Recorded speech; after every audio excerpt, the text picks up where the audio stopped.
Assalamualaikum warahmatullahi wabarakatuh. Semoga kita semuanya selalu diberikan kesehatan dan kebahagiaan. Ayah bunda semua, di video kali ini kita akan bahas tentang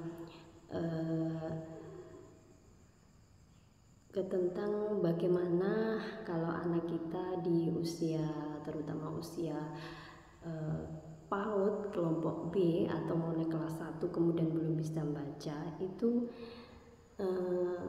kira-kira kenapa begitu ya. Nah, jangan panik dulu ya ayah bunda, karena menurut berdasarkan peraturan pemerintah pun untuk anak usia dini itu tidak diwajibkan bisa membaca ketika lulus dari TK kemudian masuk ke MI, meskipun di jenjang berikutnya itu mata pelajarannya sudah berupa buku yang isinya berbagai macam materi yang harus dipahami anak. Tapi jangan panik dulu, karena kita cari dulu apa sih penyebabnya kalau anak itu belum bisa baca. Jadi bunda-bunda jangan panik kemudian menekan anak. Kalau menurut saya itu sebenarnya di TK itu sudah ada pelajaran pengenalan tentang keaksaraan itu juga sudah ada, tapi yang menjadi PR kita sebagai orang tua ataupun sebagai guru adalah bagaimana caranya agar anak itu bisa menerima materi pelajaran tanpa keterpaksaan, yaitu tidak ada tuntutan. Kalaupun anak sudah bisa membaca sebelum usia 4 tahun atau mungkin sebelum usia 5 tahun ataupun sebelum kelas 1 itu alhamdulillah ya bunda, karena potensi anak itu memang berbeda. Jadi jangan satu anak dengan anak yang lain itu jangan disamakan begitu ya, karena potensinya anak memang memiliki potensi yang berbeda-beda. Nah, tapi kalau bunda ingin tahu, cek dulu kira-kira penyebabnya apa sih kok anakku belum bisa baca. Jangan-jangan dari ada sesuatu yang mungkin kita lupakan, yaitu tentang persepsi arah.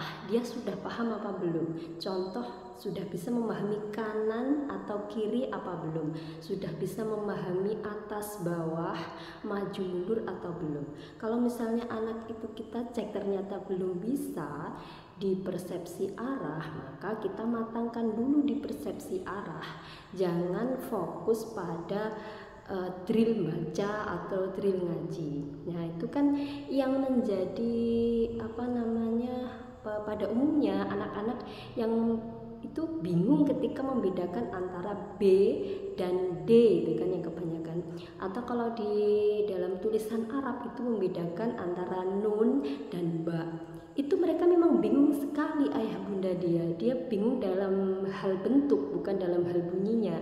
Jadi bagaimanapun kita banyak ngedrill pun, kalau kita anak belum paham tentang persepsi arah, itu dia akan merasa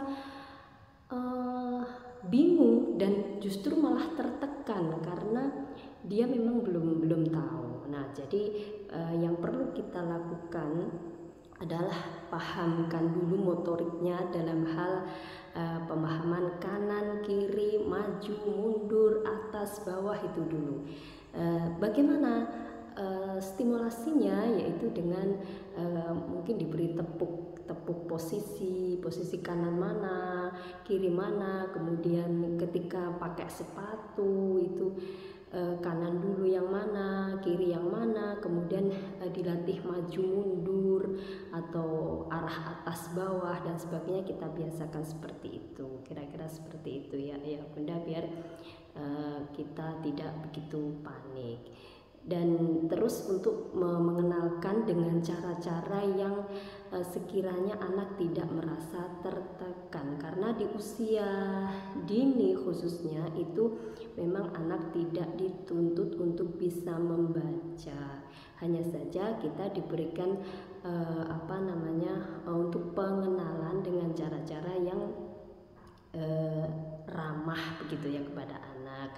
Sehingga kalau anak itu sudah bisa membaca, itu ya alhamdulillah dia akan merasa mudah untuk menerima pelajaran di jenjang berikutnya.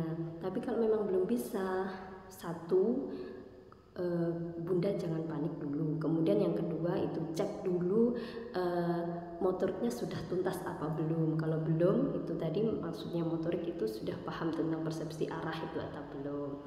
Kemudian selain itu anak yang kurang bisa membaca, belum bisa membaca itu biasanya dia juga akan takut ketinggian begitu. Nah, itu cobalah untuk dilatih, misalnya naik papan titian atau kemudian keseimbangan tubuhnya bagaimana dengan mengangkat satu kaki dan sebagainya. Saya kira itu intinya ayah bunda jangan panik dulu ketika anak belum bisa membaca, karena ada itu kita stimulasi dulu agar dia matang dulu di persepsi arahnya. Saya kira seperti itu, semoga bermanfaat. Assalamualaikum warahmatullahi wabarakatuh.